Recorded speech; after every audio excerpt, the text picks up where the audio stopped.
Boa tarde a todos. Thomas, qual vinho você indica para quem tá começando a fumar charuto? Um vinho por volta de R$200. Vinho do Porto, cara. Vinhos que nem esse que a gente tomou hoje não harmonizam bem com o charuto. O vinho, vamos dizer assim, tranquilo, né? Que são os vinhos secos. Eles não têm acidez suficiente, não têm açúcar residual e não têm álcool suficiente para aguentar a potência que é o charuto. O charuto ele é algo potente, muito intenso, né? E aí você vai estragar não só o charuto como o vinho. Então eu indico o vinho do Porto. Tem um vinho do Porto super baratinho, você bota ali, chama Porto Town Jockey Club. Indica pra turma ali. Você encontra isso daí fácil no Town. T-A-W-N-Y Town Jockey Club. Espaço. Jockey C-K-E-I C-K-E-I O Caio no soletrando do Luciano Huck seria muito bom. Soletrando. Dislexia aqui. A palavra é jockey. Jockey. Aí. Isso. É esse portinho aí, cara. Não tá aí não. Não dá susto na turma. É esse bonitinho aí. Esse isso, aqui? É isso aí. É Esse é R$134,90. Por que eu indico sempre o Porto Town? Town é um tipo de porto, tá? Eu indico o Porto Town porque o Town ele é envelhecido em barricas. Então ele é mais redondo, mais gostoso do que um Porto Ruby, por exemplo, tá? Então esse é um portinho barato, R$134,90. Acho que são 3 ou 5 anos de envelhecimento. Ele é bem gostoso, redondinho. Choptura pra você harmonizar com o seu charutinho. Vai fumar? Vou. Se eu tomar um vinho de 10 pau, por exemplo.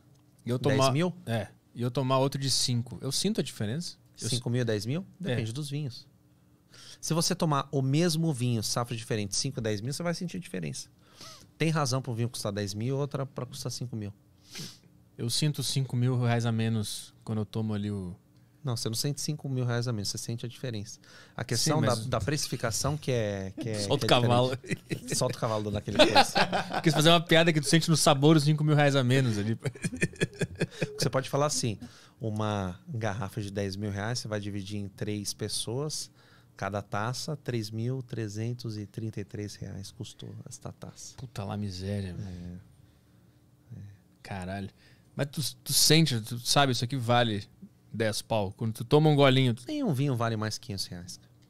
Então agora... O resto é história. Mudou de figura agora. O resto é história, é raridade, é safra antiga, é história, capitalização, porque se é um vinho antigo, alguém teve que fazer um investimento lá atrás, guardou o vinho, gastou energia na adega, o caralho, pra você tomar esse vinho hoje que custa 5 pau. Entendi. Então assim, vinhos antigamente eles eram muito baratos.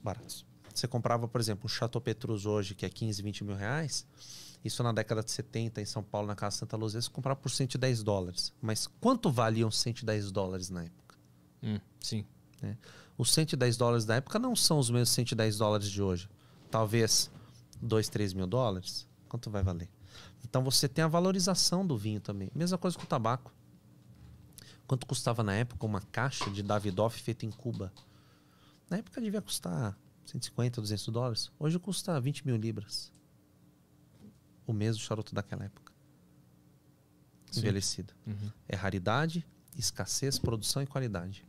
E aqueles vinhos que custam, sei lá, 15 reais, aqueles que vêm naqueles garrafão meio verdinho, por que ele é tão barato? Qual é a pegadinha ali? Por que ele é tão... Por que as pessoas passam mal quando tomam um vinho barato? Porque é ruim. Mas por que ele é ruim? Eu quero descobrir porque ele é mal feito, porque ele é quimicamente estabilizado, porque tem adição de álcool, tem adição de açúcar. É basicamente uma água ardente vínica ali, com uma essência e por aí vai. Tipo, não é um vinho natural, que isso aqui, que ele é 100% mosto de uvas fermentadas. O vinho ele é feito da seguinte forma.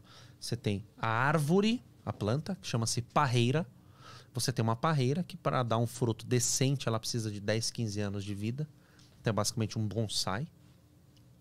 Então você tem aquele bonsai que vai sair 3, 4, 5 cachos de uva que você vai esperar o ano inteiro para ela nascer. Fica madura, você colher na época correta. Você vai pegar esse cacho de uva, você vai amassar ele, vai tirar o suco, vai deixar o suco em contato com essa casca para dar pigmentação, porque todo interior, todo suco de uva ele é incolor. O que dá a cor no vinho é a casca. Então ele tem que ficar em contato com aquela casca em temperatura controlada para haver a fermentação malolática. Malolática.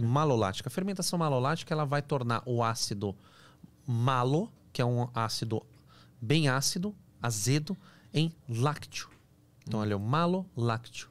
E essa fermentação ela se dá de forma espontânea, com leveduras selvagens que estão no ar, no ambiente, numa adega, ou leveduras inseridas nesse mosto. Se você abaixa a temperatura desse mosto, você vai diminuindo essa fermentação. Se você abaixa mais, você acaba com a fermentação. E você filtrando esse mosto de uvas, ele vai trocar o açúcar pela álcool.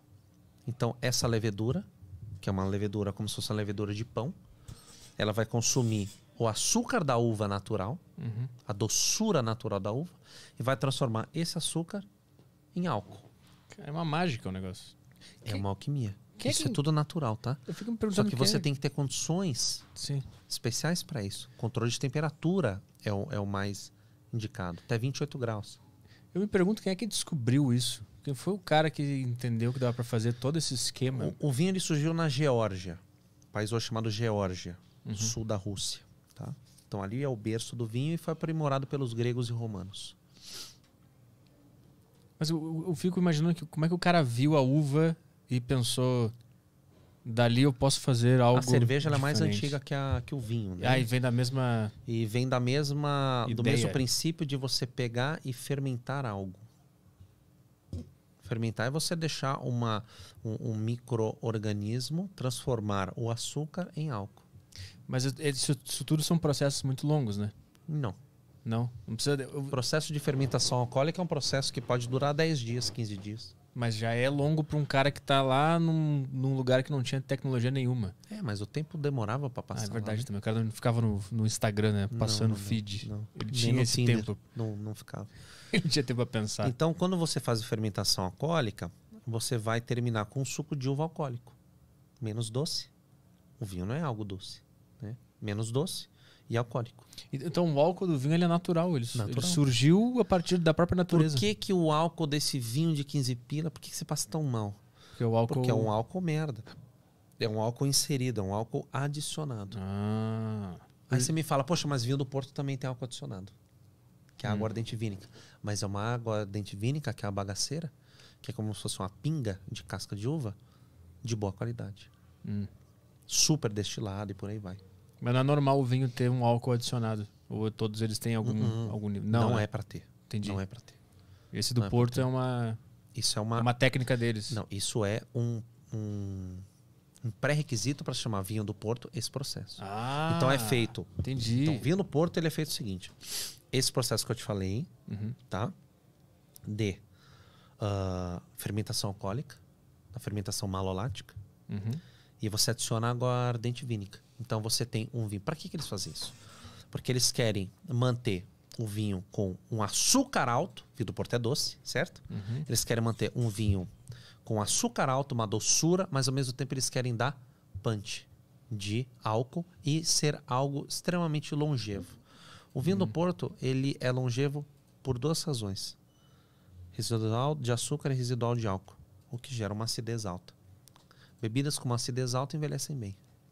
Entendi. Então eles tiram daquele processo antes Eles de tudo não virar tiram. álcool. Não, tipo, eles param o processo antes de tudo virar Isso. álcool. Eles deixam... param o processo porque eles adicionam álcool. Entendi. Porque eles querem ter o açúcar. Isso. Não querem que transforme tudo em álcool. Exatamente. Estou bêbado, mas estou entendendo É isso tudo. aí. Você tá bêbado já? Não, eu não bebo. Eu bebo meia taça, eu fico bebaço. Meu. O Viu que eu não tô Caio, conseguindo falar? Eu tô oi. que nem o Caio tentando ler as mensagens dos caras. claro. Eu não consigo falar.